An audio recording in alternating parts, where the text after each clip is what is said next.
A primeira coisa que notei nela não foi a idade. Os impressionantes 97 anos que carregava com uma leveza inacreditável. Não foi o cabelo branco como a neve, sempre preso num coque perfeito, nem as mãos finas e enrugadas que tremiam levemente ao segurar a xícara de chá. A primeira coisa que notei em Dona Camila foi a esperança. Era uma coisa quase palpável, uma energia que irradiava dela todas as manhãs, sem falta, quando ela se sentava diante da grande janela da sala de convivência da casa de repouso. Meu nome é Fernanda, e eu tinha acabado de ser contratada como cuidadora. Era meu primeiro emprego numa casa de idosos, e eu cheguei com o coração apertado, esperando encontrar um lugar de tristeza e resignação. Em parte era isso. Havia muitos olhares perdidos, muitas histórias que pareciam ter chegado ao fim. Mas Dona Camila era diferente. Ela era um ponto de luz naquele ambiente. Todos os dias, a rotina dela era a mesma. Acordava antes de todo mundo, com a ajuda de uma das enfermeiras da noite. Quando eu chegava para o meu turno, às 7 da manhã, ela já estava impecável. Usava sempre um vestido florido, de tecido leve, e eu nunca a vi repetir o mesmo na mesma semana. Passava um batom cor-de-rosa bem clarinho nos lábios finos e uma gota de perfume de lavanda, que deixava um rastro suave por onde ela passava. E então, com a postura ereta de uma rainha, ela caminhava até a sua poltrona preferida, a que ficava colada na vidraça da janela que dava para a rua principal.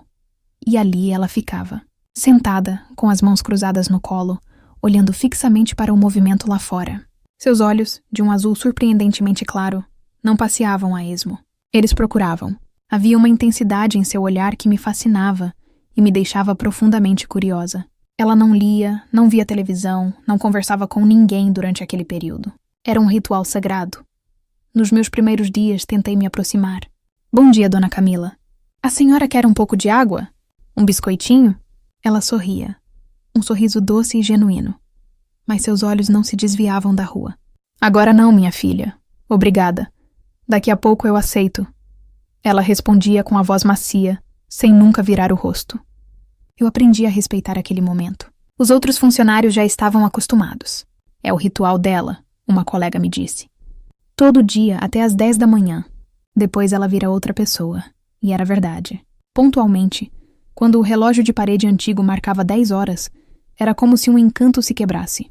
Ela suspirava, um suspiro longo e quase imperceptível, e seus ombros relaxavam.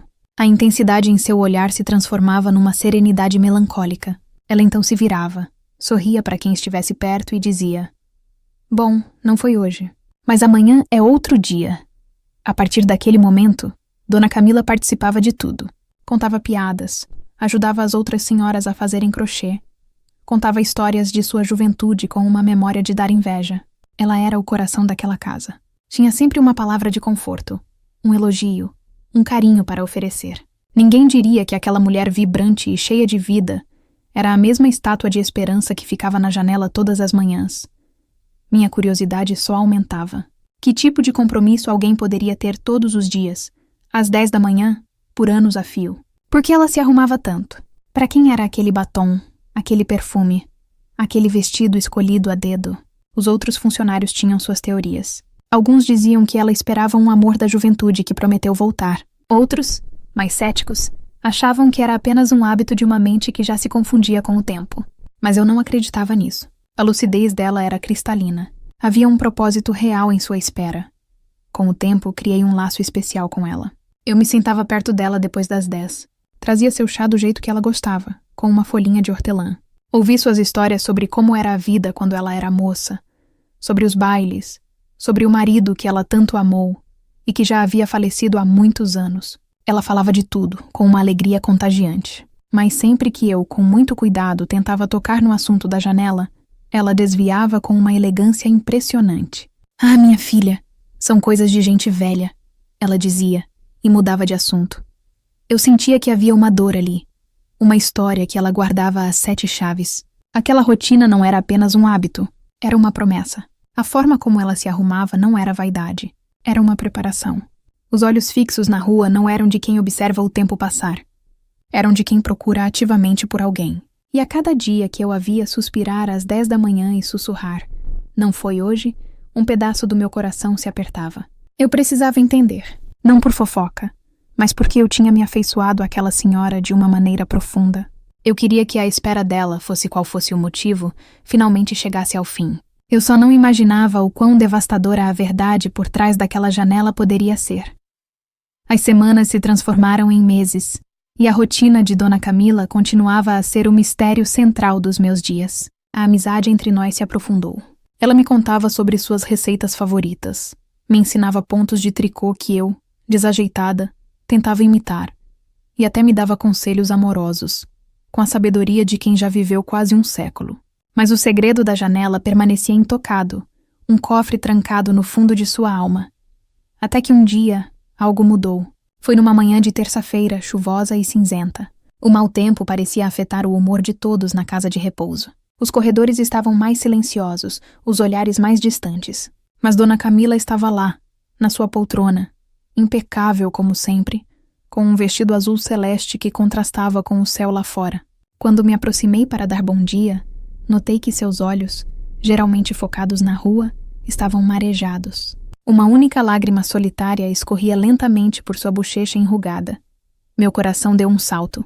Aproximei-me devagar e me ajoelhei ao seu lado.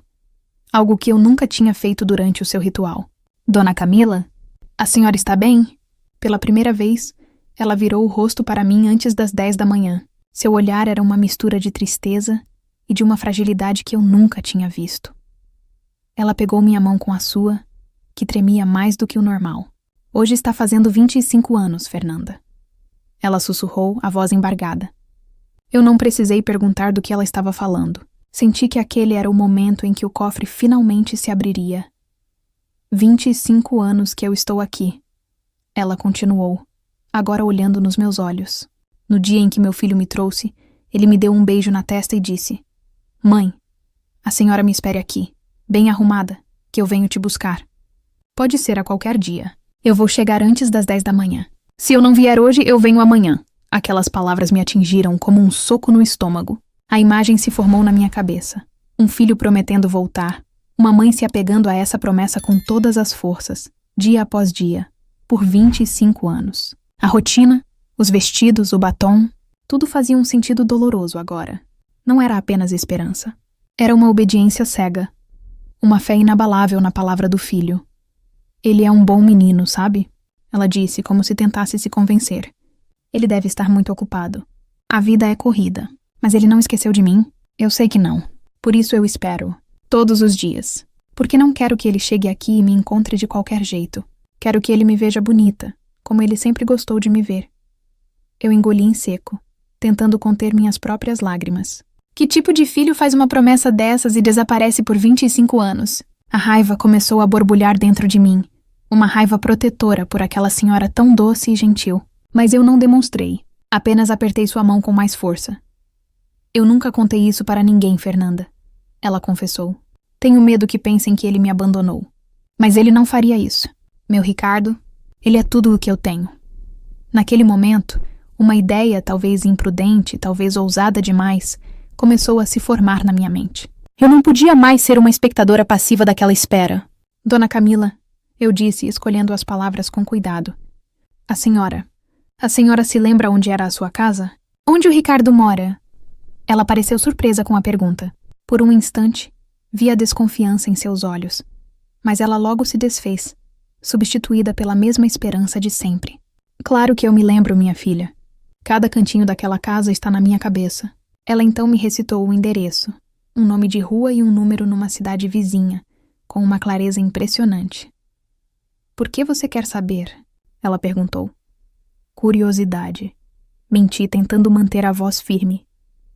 A senhora fala tanto da sua vida, fiquei imaginando como era o lugar onde a senhora morava. A conversa terminou ali. O relógio marcou 10 horas. Ela suspirou seu suspiro de sempre, e a vida na casa de repouso voltou ao normal. Mas para mim, nada mais era normal. Aquele endereço queimava no meu bolso como um brasa. A história dela tinha se tornado um pouco minha também. Eu mal consegui trabalhar o resto do dia. A imagem do filho, Ricardo, se formou na minha mente como a de um monstro. Como alguém poderia ser tão cruel? Deixar a própria mãe definhando numa espera sem fim? Decidi que na minha próxima folga eu iria até aquele endereço. Eu não sabia o que ia encontrar. Talvez a casa estivesse vazia. Talvez ele tivesse se mudado. Talvez eu encontrasse o próprio Ricardo. E sinceramente eu não sabia o que faria ou diria, mas eu precisava de respostas. Por mim e principalmente por Dona Camila. Eu precisava entender o porquê. Eu precisava saber quem era o homem que inspirava uma fé tão cega e, ao mesmo tempo, causava uma dor tão profunda. Minha folga seria em 2 dias, e eu já sabia exatamente para onde iria. A minha folga chegou 2 dias depois, mas eu mal dormi na noite anterior. O endereço de Dona Camila estava no meu bolso, parecendo pesar 1 tonelada. Durante todo o trajeto de carro até a cidade vizinha, um turbilhão de cenários passava pela minha cabeça. Em um deles eu encontrava Ricardo, um senhor já idoso, e confrontava-o com sua crueldade. Em outro, encontrava a casa abandonada, um símbolo silencioso da promessa quebrada. Nenhum dos meus pensamentos, nem o mais pessimista deles, me preparou para o que eu estava prestes a descobrir. A rua era calma, arborizada, com casas bonitas e jardins bem cuidados. Encontrei o número com facilidade. A casa era exatamente como eu imaginei que Dona Camila descreveria.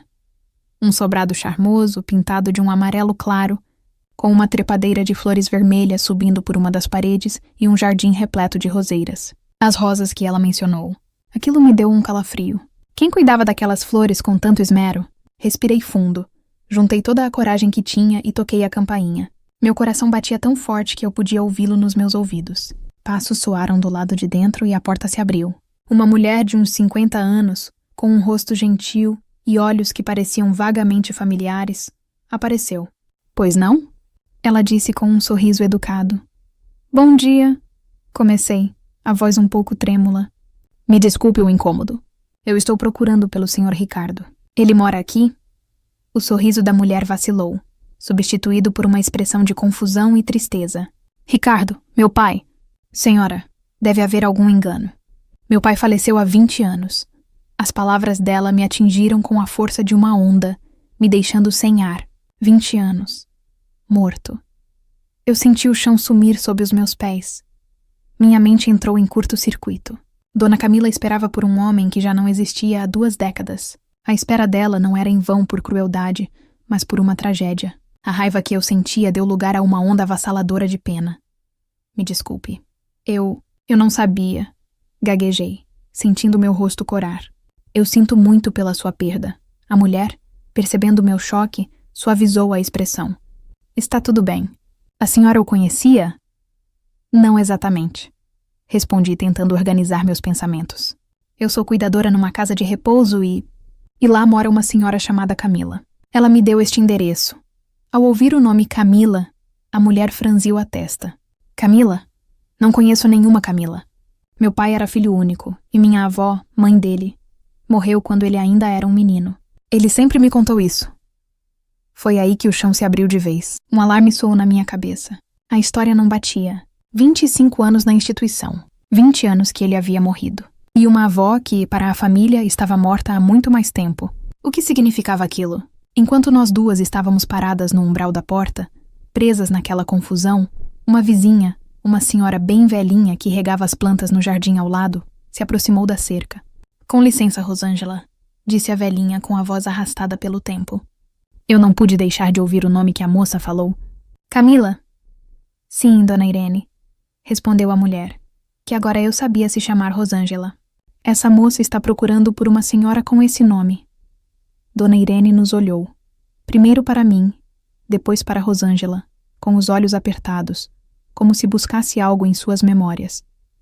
Camila era a mãe do seu pai, Rosângela. Eu me lembro dela como se fosse hoje. Uma mulher boa, sempre com um sorriso. Morava aqui nesta casa. Rosângela ficou pálida. O quê? Não pode ser. Meu pai disse que ela morreu no parto. A velhinha balançou a cabeça lentamente, com um olhar de profunda tristeza. Que Deus perdoe o seu pai, menina. Mas essa foi a maior mentira que ele contou. Ele não era um bom filho. Quando seu avô morreu e deixou a casa e um bom dinheiro para sua avó, a ambição falou mais alto. Ele a internou numa clínica, uma casa de velhinhos, para poder ficar com tudo. E para ninguém fazer perguntas, ele espalhou para todo mundo que a pobre coitada tinha morrido. Eu soube porque a própria Camila me contou, chorando, no dia em que ele a levou embora. Ela me pediu para olhar as roseiras dela. Cada palavra de Dona Irene era uma facada no meu peito. A verdade era muito pior. Muito mais suja e cruel do que qualquer coisa que eu pudesse ter imaginado. Não foi tragédia, foi abandono. Foi ganância. Foi a mais fria das traições. Eu me senti fraca. Minhas pernas fraquejaram e eu precisei me apoiar no batente da porta para não cair. A imagem de Dona Camila, com seu vestido florido e seu batom rosa, esperando pelo filho que não só a abandonou, mas a apagou da própria história, me destruiu por dentro. Naquele momento eu me senti de joelhos. Não fisicamente, mas emocionalmente. A dor daquela senhora, a injustiça de 25 anos de uma esperança alimentada por uma mentira monstruosa, me esmagou completamente. Rosângela começou a chorar. Primeiro em silêncio, depois em soluços altos e desesperados, cobrindo o rosto com as mãos, horrorizada com a revelação sobre o pai que ela amava. Ela não sabia de nada. Ela também era uma vítima daquela mentira. Depois de alguns minutos de um silêncio pesado, quebrado apenas por seus soluços, Rosângela ergueu a cabeça. Seus olhos estavam vermelhos, mas havia uma nova luz neles, uma determinação feroz. "Onde ela está?" e perguntou, a voz firme apesar das lágrimas. "Em qual casa de repouso ela está?